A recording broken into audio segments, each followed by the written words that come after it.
Paul Goble Staunton, April 23. Neither Putin nor Trump wants a war, but both are engaging in actions and bluffs that put them on a course toward conflict even though their countries are not fundamentally at odds, and the outlines of a deal between them are clear because neither leader knows how to reach an accord and save face, according to Vladimir Pastukhov.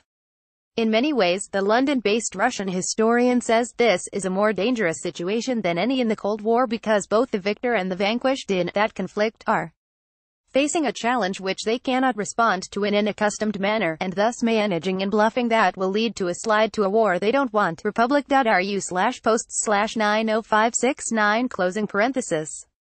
Between Russia and the West in general and Russia and the US in particular, there do not exist objective antagonistic contradictions, Pastukhov says. There are conflicts, but there are practically none that are not resolvable and that might require a war. More than that, Russia and the US in fact have many points where their interests intersect. Russia for a long time already has not been a competitor of the West in the critical high-technology area. Instead, it has cast itself as a raw materials supplier to the West, something that in principle at least should make the two complementary rather than competition, the Russian historian argues. The West has no need to seize Siberia. For it, access to the natural wealth there is sufficient. And Russia only needs reliable and regular customers for those resources. All that should preclude any military conflict, but despite that compelling logic, both Putin and Trump are increasingly staking out militarist positions. To explain why each has chosen the tactic of balancing on the edge of war, Pastukhov says, one must examine some deeper underlying trends in world politics, trends that mean the world today is more like the world of the beginning of the 20th century than at its middle, when the fundamental conflicts were over whether one leader respected another. Over the last quarter century, the historian continues, the world has experienced what one might call geopolitical contraction, the trigger for which was the collapse of the Soviet Empire, and as a result, an enormous black hole formed in the system of international relations. Russia in a remarkably brief time lost the status of a superpower in objective terms.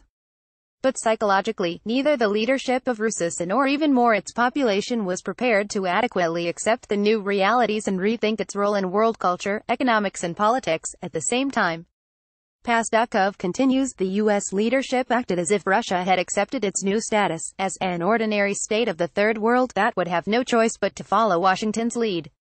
But Russia, both in good times and bad, Pastukhov suggests, destroys any stereotypes. There are two serious problems connected with Russia and its destabilizing actions in Europe and the world as a whole. On the one hand, there is a lack of correspondence between the current level of the development of Russia and the level of its historically evolved political ambitions and claims, and on the other, there is the domination of the military potential of Russia, left to it as a heritage from the USSR over the general level of its economic and technological possibilities. All this provokes Russia to an adventurous policy, one in which it hopes to use hard power to compensate for its loss of soft power. It is striking, Pastukhov argues, that the U.S. turned out to be in a similar position, although at another stage of the political food chain. It has far greater resources than Russia does, but at the same time it has far greater aspirations. If Russia wants to dominate the former Soviet space, the U.S. wants to dominate the world. Thus, these two gaps between capacity and aspiration, first in Russia and then in the U.S., have created similar problems, and it is this that is leading the world into the situation it finds itself today. The disintegration of the USSR played a bad joke on America, Pastukhov says. During the Cold War, its natural borders were marked out by the possibilities of its opponent.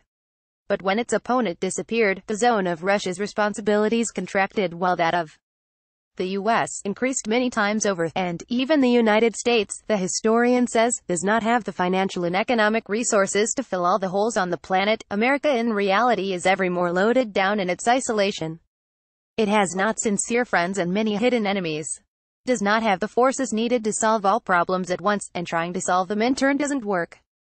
In this situation, he continues, Trump's America, just like Putin's Russia, is trying to close the gap that has been formed by an overuse of military power and thus actively shifting from the language of diplomacy to the language of guns.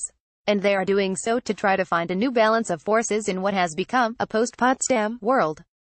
Pastukhov say that the two former superpowers, and both are in fact former, want to find some new balance point which on the one hand corresponds to the new realities but on the other does not destroy their old illusions. Moscow, unrealistically, wants one approximately like that of 50 years ago. Washington, one, also unrealistically, as it will be 50 years from now. This problem has emerged since the Balkans crisis, but it grew to its current dimensions when Russia, and it was Russia and not the US, Pastukhov says, pursued a harsh sharpening for the situation and thereby continued to redouble the geopolitical stakes involved.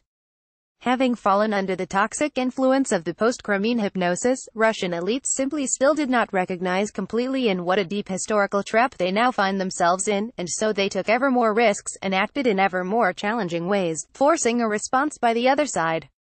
According to Pastukhov, there are theoretically two ways out of this situation: a beautiful war and an awful peace. Objectively, Russia would lose the war, except that its possession of nuclear weapons means that it could take those who are stronger down along with it.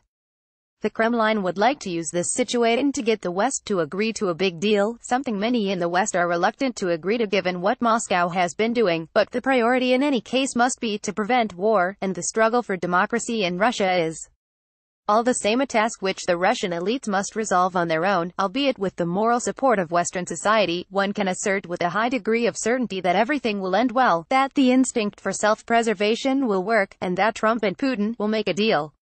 The parameters of this big deal have been set by the entire course of previous events, Pastukhov says. Ukraine will suffer most of all, likely being forced to tolerate a situation in which Crimea will remain under Russian control for a long time to come. But in exchange, Russia will have to give up the Donbass and agree to a division of Syria with the ensuring sacrifice of Assad. This will be called a suitable occasion for beginning the gradual elimination of sanctions. But if the parameters of a deal are obvious, Pastukhov says, the very possibility of its conclusion seems improbable, since neither of the sides understands how to solve the problem of keeping face, as each would have to give up something that it has said it will never do, creating both domestic and foreign policy problems for those who do so. What those who oppose such a deal need to remember is this, Pastukhov says. The Kremlin cannot win this game in any case, over the long haul. It is simply trying to play for time, and however strange this may sound, the London-based Russian historian says, I wish it success because I very much want to live.